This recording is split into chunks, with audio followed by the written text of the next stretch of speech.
Who's in charge of delivery to the Blue Moon Bookshop? Ann and I. Why? They've just telephoned complaining that they haven't received anything yet.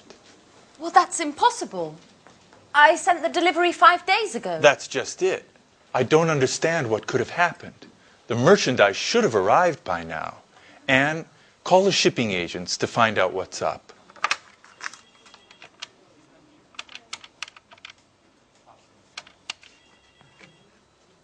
Hello, am I speaking to Fast Shipping?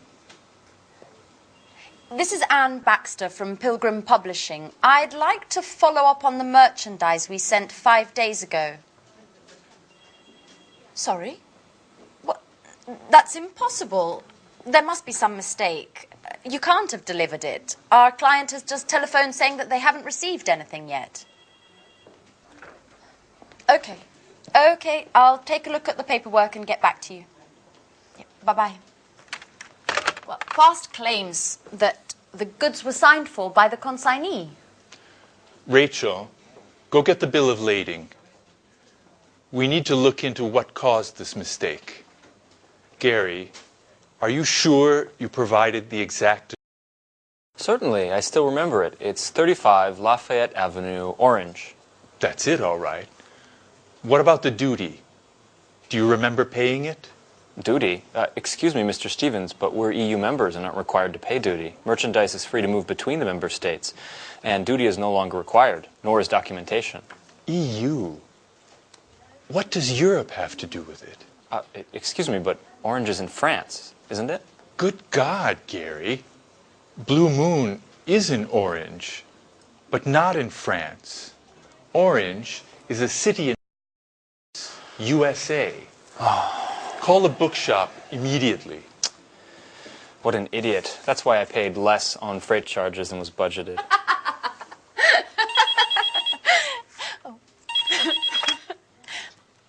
Hello, Pilgrim Publishing. This is Anne Baxter. How may I help you?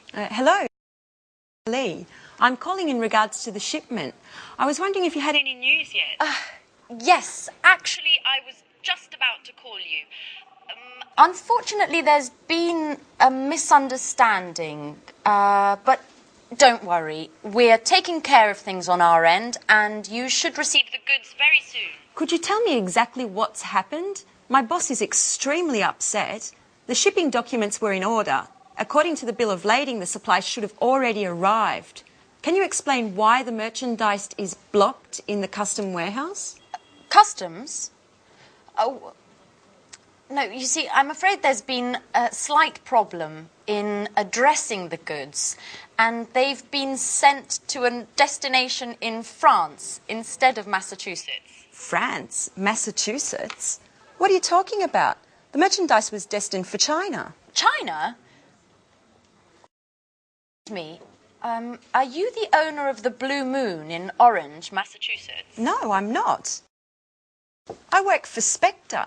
We're a multinational sporting goods manufacturer.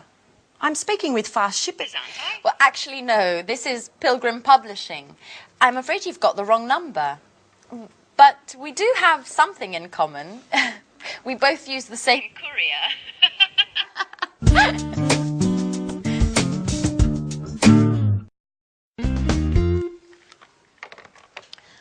Life is funny.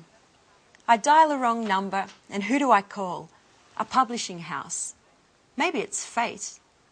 Nice young woman as well. What was her name? Anne Baxter, that's right. We use the same couriers and are both having problems with deliveries. What a strange coincidence. Mrs. Lee, have you spoken with Fast Shippers yet? Not yet. The number's always busy. We have to figure out what's happened.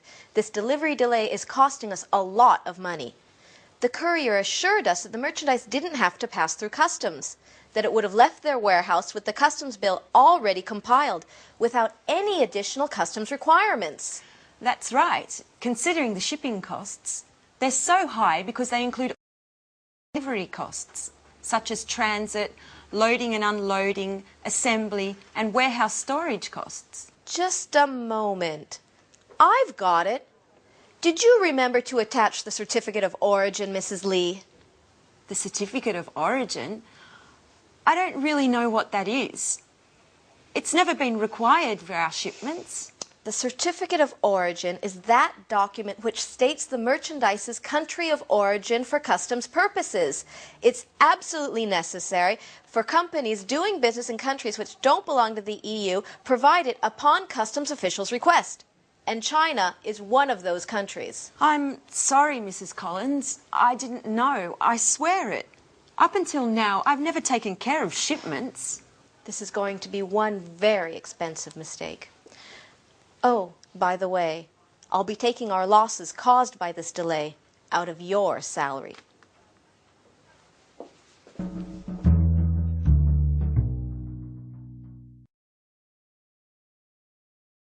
Orange, France, Orange, Massachusetts. Well, that's an understandable mistake. But Orange, China? You see what can happen if the goods are addressed to the wrong place. It can be very costly, as we saw in the video. Now, let's look at that process of buying and selling, that transactional process, and the commercial documents which are related to that. But first, do you know other terms for the word goods? Other ways of saying goods. There's products, merchandise, and also freight. Do you know that? Freight. F-R-E-I-G-H-T.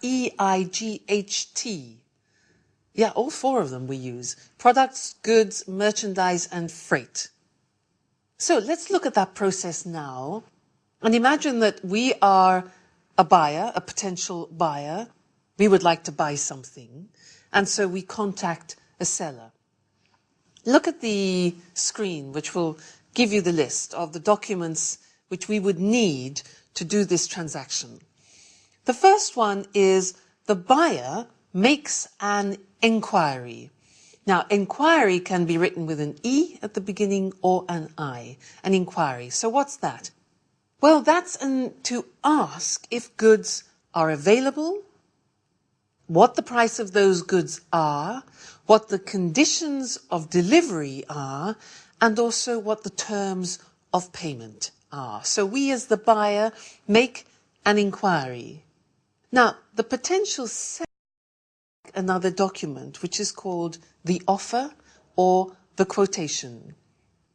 In that document, the seller offers to sell us the required goods, the goods that we have ordered at their price and with their conditions. After that, we as the buyer decide if we want to go ahead. And if we do, then we make the order. That's the third document, the order. Now, in the order, we have all the full particulars and details of the goods that are to be supplied by the seller. So we have the inquiry, then the quotation, and now the order. After the goods are then packaged and they are prepared for transportation, usually we contact a shipping agent. Now, a shipping agent are the people who actually organize the transportation of merchandise. And they're also called freight forwarders. You see that word again? Freight. Freight forwarders or shipping agents. Now, that can be by sea, by land, or by air, depending on where the goods are going and what the goods are. Okay, so we decide to make the order. Now, the actual process involved at the beginning of payment starts with what we call a pro forma invoice. A pro forma invoice. Now, this is like an ordinary invoice, but in fact it's not the real one. It has all the details of the transaction, but it's not yet the real invoice. And that's often given to shipping agents who are doing the transportation. The most important payment is the invoice or the bill. Now, in the invoice, it's the document that describes the goods, the freight, the merchandise, the quality of that, the quantity, and the price. Also, the terms of payment and the delivery. And the invoice is sent to the buyer with the goods. It accompanies the goods.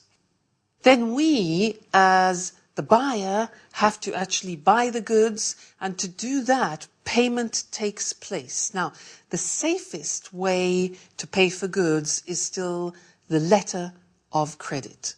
And this is used extensively because it's the safest way. Because why? Because what it is, and it's an agreement between two banks, the banks of the buyer and the banks of the seller. And when the two banks agree, it's a much safer condition of payment. And as you heard in the video, you heard the words consignor and consignee. Well, the seller is the consigner and the consignee is the buyer. Okay? I hope that gives you some idea of what the whole selling and buying transaction is about, and also the main documents that you need in that process. Okay? Great. So, see you again in the next lesson. Bye.